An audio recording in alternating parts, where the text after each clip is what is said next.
স্বাগত নিউজ 24 চট্টগ্রাম প্রতিদিন সংবাদে আপনাদের সঙ্গে আছি আমি তানিয়া হারুন। যাচ্ছি পুরো খবরে। চট্টগ্রামে ভোটার তালিকা হালনাগাদে বাদ পড়েছে ৭১,০০০ মৃত ভোটারের নাম। আরও মৃত ভোটার আছে কিনা খতিয়ে দেখছেন নির্বাচনী কর্মকর্তারা। এদিকে ভোটার তালিকা হালনাগাদের তথ্য সংগ্রহ শেষ, চলছে ছবি তোলার কাজ, বাড়ছে নতুন ভোটারের সংখ্যা। তবে আগে করা ভুল এনআইডিতে নানা জটিলতায় ভুগছেন অনেকে। আবু জাবেদের ছবিতে চট্টগ্রাম থেকে আরো জানাচ্ছেন নয়ন বড়ুয়া জয়। চট্টগ্রাম মহানগর সহ 15 উপজেলায় ভোটার রয়েছে ৬৫,৫৭,২২৫ জন। আগামী ত্রয়োদশ জাতীয় সংসদ নির্বাচনকে সামনে রেখে আবারও চলতি বছরের গত ২০ জানুয়ারি থেকে শুরু হয় ভোটার তালিকা হালনাগাদ। তথ্য সংগ্রহে উঠে এসেছে মৃত ভোটারের নাম। এই পর্যন্ত মৃত ভোটার হিসেবে বাদ পড়েছে ৭১,০০০ জনের নাম। আমরা তো ২০২২ সালে আমরা সেটা করেছি, হালনাগাদ কার্যক্রম করেছি। এত ভোটার ছিল না তখন। কর্তব্যটা এটা হচ্ছে ২০২২-এর পর থেকে এই পরিমাণ লোকজন মারা গেছে বলে আমরা ধারণা করছি। জানুয়ারি থেকে ৩ ফেব্রুয়ারি পর্যন্ত চলে তথ্য সংগ্রহ। এরপর থেকে শুরু হয় ভোটারদের ছবি তোলার কাজ। ভোটার তালিকা হালনাগাদ শেষ হবে ১১ এপ্রিল। তবে এবার হালনাগাদে নতুন ভোটারের সংখ্যা বাড়ছে বলে জানান এই নির্বাচনী কর্মকর্তা। 5% হিসেবে আমাদের হয় ৩,২৬,৫৮১ জন। তথ্য সংগ্রহ আমাদের হয়েছে ৩,০৩,৮২৭ জন। এইদিকে এনআইডি সংশোধনে নানা অভিযোগ ভুক্তভোগীদের। নির্বাচন কমিশনার কাজ করে যাচ্ছে, কিন্তু কাজের মধ্যে শুধু হয়রানি পাওয়া যাচ্ছে, অন্য কিছু পাওয়া যাচ্ছে না। সামান্য বিষয় এরা অসম্ভব হয়রানি করে, চাইলে সাথে সাথে শেষ করে দিতে পারে। তবে নির্ভুল ভোটার তালিকা হালনাগাদ করার দাবি নাগরিক সমাজের প্রতিনিধিদের। কিছু বানান ভুল সেটা দরখাস্ত করলেই তাদের দ্রুত ঠিক করে দেওয়া দরকার, কিন্তু করে না।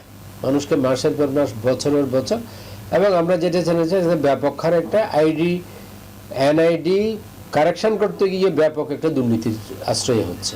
অন্যদিকে এনআইডিতে ভুল সংশোধনের সুযোগ রয়েছে বললেন নির্বাচনী কর্মকর্তারা। নয়ন বড়ুয়া জয়, নিউজ 24 চট্টগ্রাম। চট্টগ্রামের সীতাকুণ্ডের ভাটিয়ারীতে 10 বছর বয়সী শিশুকে ধর্ষণের অভিযোগে 70 বছরের বৃদ্ধ সহ 2 জনকে আটক করা হয়েছে। পুলিশ জানায়, রোববার দুপুর থেকে দ্বিতীয় শ্রেণীতে পড়ুয়া শিশুটিকে ধর্ষকের ভাড়া বাসায় আটকে রাখা হয়। সোমবার শিশুটিকে পার্শ্ববর্তী একটি বাড়ি থেকে উদ্ধার করা হয়। পরে ঘটনা জানাজানি হলে পুলিশে খবর দেয় এলাকাবাসী। এই ঘটনায় 2 জনকে আটক করা হয়। প্রাথমিক জিজ্ঞাসাবাদে ধর্ষণ চেষ্টার কথা স্বীকার করেছে অভিযুক্তরা। দেশব্যাপী নারী ও শিশুদের সহিংসতা, নিপীড়ন, ধর্ষণ, হেনস্থার প্রতিবাদে নোয়াখালীতে মানববন্ধন ও সমাবেশ করেছেন শিক্ষার্থীরা। দুপুর 12টায় জেলা প্রশাসক কার্যালয়ের সামনে নোয়াখালীর বিভিন্ন শিক্ষা প্রতিষ্ঠানের শিক্ষার্থীদের উদ্যোগে এই মানববন্ধন ও সমাবেশ অনুষ্ঠিত হয়। এ সময় শিক্ষার্থী, শিক্ষক সহ বিভিন্ন শ্রেণী পেশার নারী কর্মীরা উপস্থিত ছিলেন। মানববন্ধনে সারা দেশে ধর্ষকদের দ্রুত শাস্তি নিশ্চিত করা সহ ট্রাইব্যুনাল গঠন করার দাবিও জানান তারা। রোহিঙ্গাদের দৈনিক খাদ্য সহায়তা অর্ধেকে নামিয়ে আনার জাতিসংঘের সিদ্ধান্তে মারাত্মক খাদ্য সংকটে পড়তে পারে রোহিঙ্গারা। পাশাপাশি অপরাধ প্রবণতা বাড়ানোর আশঙ্কা করছে সচেতন মহল। কক্সবাজার থেকে ইরফানুল হাসানের রিপোর্টে থাকছে বিস্তারিত। ২০১৭ সালের আগস্টে সীমান্তবর্তী মিয়ানমারের রাখাইন প্রদেশে সেনা সদস্যদের নির্যাতন, হত্যা, ধর্ষণ, লুটপাট, বাড়িঘরে অগ্নিসংযোগের মুখে টিকতে না পেরে বাংলাদেশে আশ্রয় নেয় হাজারো রোহিঙ্গা। উখিয়া উপজেলার কোতোপালংয়ে আশ্রয় দেওয়া হয় তাদের। খাদ্য ও অন্যান্য সহায়তা দেয় জাতিসংঘ ও বিভিন্ন দাতা সংস্থা। সম্প্রতি তহবিল সংকটের কারণে রোহিঙ্গাদের মাসিক রেশন জনপ্রতি 12.50 মার্কিন ডলার থেকে কমিয়ে 6 মার্কিন ডলারে নামিয়ে আনার সিদ্ধান্ত নেয় বিশ্ব খাদ্য কর্মসূচি WFP। ফলে আগে যেখানে একজন রোহিঙ্গার দিনে খাবার বাবদ পেত 48 টাকা, সেখানে নতুন বরাদ্দ অনুযায়ী জনপ্রতি পাবে 24 টাকা। এতে একবেলা খাবারের মূল্য দাঁড়ায় 8 টাকায়। নতুন এই সিদ্ধান্ত এপ্রিলের 1 তারিখ থেকে কার্যকর হওয়ার কথা রয়েছে। রোহিঙ্গারা বলছেন, এতে মারাত্মক সংকটে পড়বেন তারা। রাশন যখন হমাইয়ে এমন ক্যাম্পন মাঝে ঘটনা কল বেশি হইয়া যাবি কেলা মানুষের তো এনদিও তো হাম নাই। $12 ন $3 ন $1 দিয়ে আনা করবো আর দেশ আর কান আর লাভলি জলদি তু জলদি ইউএনএ আর কানাতে কান সেফ জুম করো আর টুপি দিয়ারে আর এখন যাইম বই। এমন সিদ্ধান্তে রোহিঙ্গাদের জীবনযাত্রায় প্রভাব পড়বে ও তাদের মধ্যে বাড়বে পুষ্টিহীনতা। ফুড সাপ্লাই, এটা বেসিক ফুড আপনার যে চাহিদা সেটা ব্যাপক হারে প্রভাব পড়বে, নিউট্রিশন সমস্যা হবে, এদের দৈনন্দিন খাবার দিয়ে দেওয়া তাদের জীবনযাপনের প্রভাব ফেলবে। সচেতন মহল ভাবছে খাদ্য সংকট দেখা দিলে রোহিঙ্গারা অর্থের বিনিময়ে যে কোনো অপরাধ করবে, এতে আইন শৃঙ্খলা পরিস্থিতি পড়বে চরম হুমকির মুখে। অবভিয়াসলি এটা একটা, আমি বলেছি এটা নেতিবাচক প্রভাব পড়বে বাধ্য, কারণ ওদেরকে তো খাবার জোগাড় করতে হবে। ছেলে মেয়ে যদি কান্না করে ও খাবারটা করতে কেন, অবভিয়াসলি কোনো একটা খারাপ বা ভালো পথে কোনো একটা যেতে হবে। বর্তমানে বাংলাদেশে বসবাসরত রোহিঙ্গার সংখ্যা 12 লাখের বেশি। সম্প্রতি নতুন করে আরো 70,000 রোহিঙ্গা অনুপ্রবেশ করেছে। ইরফানুল হাসান, নিউজ 24, কক্সবাজার। মহান স্বাধীনতা ও জাতীয় দিবস উপলক্ষে প্রস্তুতি সভা করেছে রাঙ্গামাটি জেলা প্রশাসন। সকাল 11:30টায় রাঙ্গামাটি জেলা প্রশাসন সম্মেলন কক্ষে এই সভার আয়োজন করা হয়। এ সময় জেলা প্রশাসক মোহাম্মদ হাবিবুল্লাহ বলেন, এবার মুক্তিযোদ্ধা এবং মুক্তিযোদ্ধা পরিবারকে সংবর্ধনার পাশাপাশি বিভিন্ন শিক্ষা প্রতিষ্ঠানের শিক্ষার্থীদের নিয়ে কুচকাওয়াজের আয়োজন করা হয়েছে। দিনটি যথাযোগ্য মর্যাদায় পালন করার জন্য সবাইকে ঐক্যবদ্ধভাবে কাজ করার আহ্বান জানান তিনি।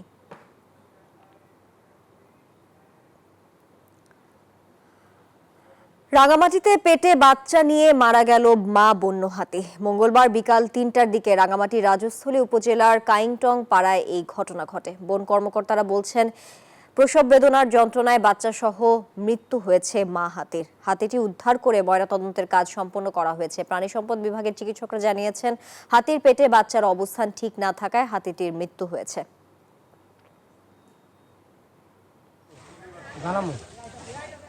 রমজানে দ্রব্যমূল্য নিয়ন্ত্রণে রাখতে গভীর সাগরে পণ্যবাহী জাহাজে যৌথ অভিযান পরিচালনা করছে কোস্টগার্ড। নৌপরিবহন অধিদপ্তরের কর্মকর্তাদের সাথে নিয়ে কোস্টগার্ড বন্দরের নির্দেশনা অনুযায়ী 72 ঘন্টার মধ্যে পণ্য খালাস করে পরবর্তী গন্তব্যে যাওয়ার জন্য নজরদারি বাড়িয়েছে। একই সাথে জাহাজে যেন ভাসমান গুদাম তৈরি করে কেউ বাজারে কৃত্রিম সংকট তৈরি করতে না পারে সেই বিষয়টিও নজরদারি করা হচ্ছে বলে জানান সংশ্লিষ্টরা। আকরাম হোসেনের রিপোর্ট, ছবি তুলেছেন আবু জাবেদ। রমজানের দ্রব্যমূল্য নিয়ন্ত্রণে রাখতে গেল 11 ফেব্রুয়ারি থেকে বাণিজ্যিক ও লাইটার জাহাজে যৌথ অভিযান পরিচালনা করছে কোস্টগার্ড। অসাধু ব্যবসায়ীরা যাতে বাজার নিয়ন্ত্রণে বহির্নোঙরে থাকা লাইটার জাহাজে পণ্য মজুত করতে না পারে সে লক্ষ্যে সাগরে অভিযান, বলছেন নৌপরিবহন অধিদপ্তরের এই কর্মকর্তা। রমজানের 1 মাস আগে থেকে প্রতিদিন প্রায় 20 থেকে 30টা নৌযান পরিদর্শন করি। সাধারণ জনগণ যাতে তাদের ক্রয় ক্ষমতার মধ্যে তাদের ভোগ্যপণ্য এবং ভোজ্য তেল এগুলো ক্রয় করতে পারে, এই জন্যই আমাদের এই অভিযান। কোস্টগার্ড বলছে, পণ্য খালাস করে জাহাজ যাতে দ্রুত পরবর্তী গন্তব্যে চলে যায় তার জন্য তাদের নজরদারিতে রাখা হচ্ছে। মাদার ভেসেলগুলো থেকে যে সমস্ত খাদ্যবাহী এবং ভোজ্য তেলবাহী জাহাজগুলো বন্দরে থাকে তারা যাতে সেখান থেকে পাচার না করতে পারে এবং দ্রুত পণ্য খালাস করে আমাদের লাইটার জাহাজ যেগুলো আপনারা দেখছেন খালাস করে যাতে পরবর্তী তাদের যে গন্তব্য রয়েছে, হোক সেটা ঢাকা বা বরিশাল বা চাঁদপুর। সম্প্রতি চট্টগ্রাম বন্দর কর্তৃপক্ষ লাইটার বা ট্যাঙ্কার সহ খাদ্য সামগ্রী ও ভোজ্য তেলবাহী জাহাজসমূহকে নোঙ্গর এলাকায় 72 ঘন্টার বেশি অবস্থান না নেয়ার নিষেধাজ্ঞা আরোপ করে। এ সকল জাহাজগুলো যাতে ভাসমান গুদামে পরিণত না হয় সে লক্ষ্যে নিয়মিত টহল জোরদার রেখেছে কোস্টগার্ড। আকরাম হোসাইন, নিউজ 24, চট্টগ্রাম। চট্টগ্রাম প্রতিদিন সংবাদ এখন এই পর্যন্ত। এতক্ষণ সঙ্গে থাকার জন্য সবাইকে ধন্যবাদ।